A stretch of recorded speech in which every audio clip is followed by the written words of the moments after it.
If all of life is just light energy that has been materialized, that means that everything we experience is a combination of those frequencies of energy that we experience as color.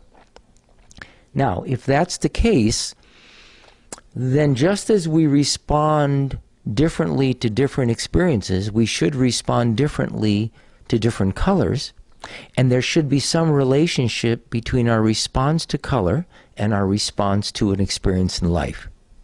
So, for instance, if you show people different colors, they will respond to those colors totally differently, totally individualized. One person may love the red, another person may just recoil from the red.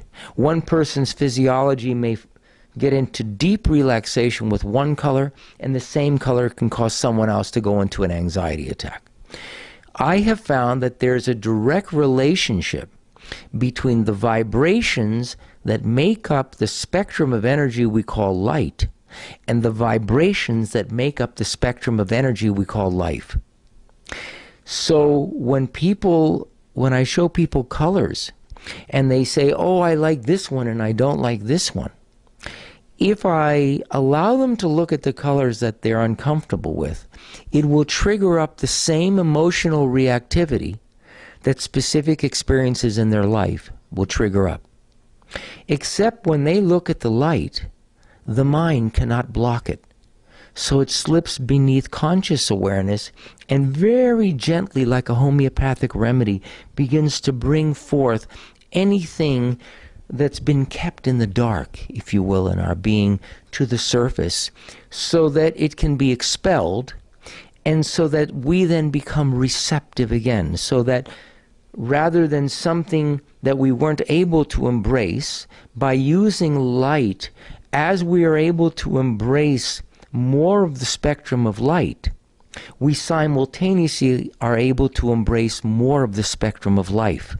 What is the significance of that? Let's go back to what I said before. The great way is not difficult for those who have no preferences.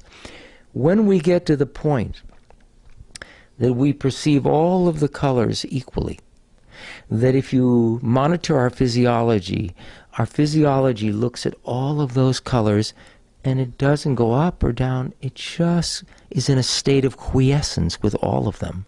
Then what happens is the things that used to trigger our lives, trigger them less and less and less and less, until we get to a point where there is a response to life rather than a reaction to life.